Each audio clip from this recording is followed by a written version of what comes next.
Hi there. So I have a question. May relo ka ba? So I believe so, may relo ka. Conscious ka ba sa oras?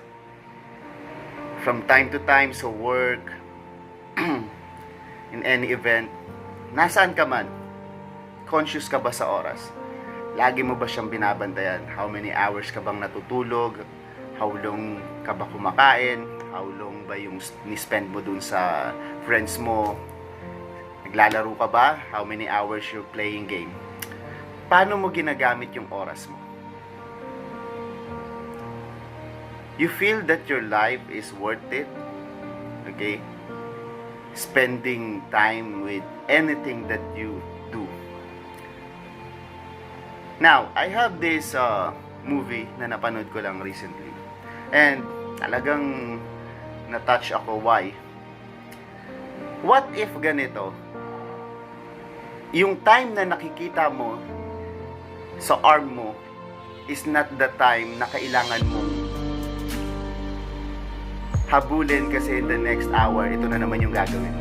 In the next couple of minutes, ito na yung schedule mo. Parang clock is our schedule eh. Parang binabantayan natin para alam natin kung ano yung gagawin natin. The moment na ito na yung oras. But what if iba siya? What if yung oras na nakikita mo dyan sa braso mo, isya na lang yung oras na lalabi dito sa mundo? Ikaw, yan na lang yung remaining hours mo dito sa mundo. You know what? We know we all gonna die.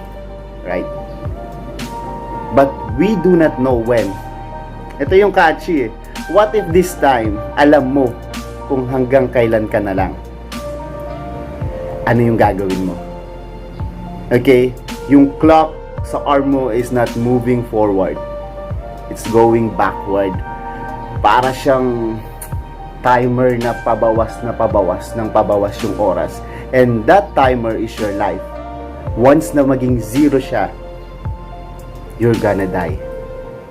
What would you do with your life? What would you do with your time?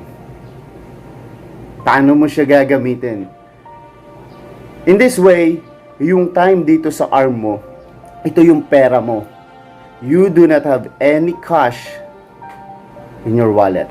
Wala tayong pera. What if we put this world right now in this way?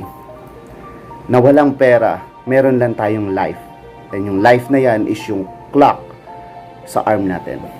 And everything we do, we will pay it with our life. Let's say you want to buy a coffee. How much? 10 minutes of your life. If you have one day, let's say, sa arm mo na nakikita mo, if you have one day, are you going to buy coffee and mababawasan ka ng 10 minutes of your life? You want to travel and it cost you 2 hours to travel from your place right now going to the place where you want to go. You have to spend 2 hours of your life. Are you going to go there? What if someone out there who run out of time, are you going to share your time with them? Are you going to lend them or to allow them to use your life? You know what? Sometimes we overthink. Sometimes we do not think. YOLO, you only live once. Yes, correct. Because if we are going to die, we are going to die. Most of the people right now, sa mga youngs like me, we think na, yeah, someday we're gonna die. And I want to enjoy my life right now. So, what kind of enjoyment you are doing right now if it costs you your life? And this is the sad part. For you to have life, you have to work for it. In the society we're living right now, there are rich people and there are poor people. Where are we right now? Maybe in the middle class.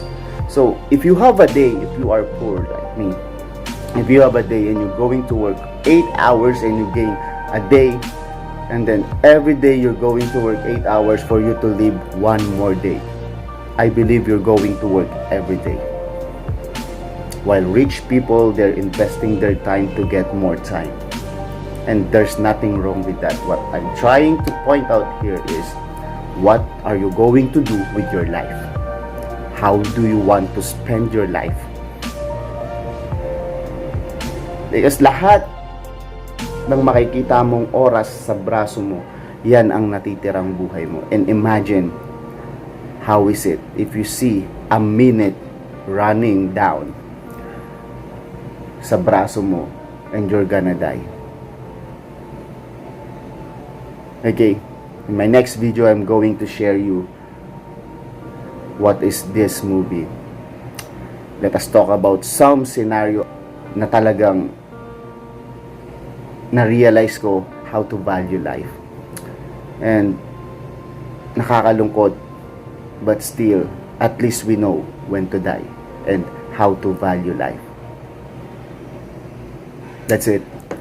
See you on my next.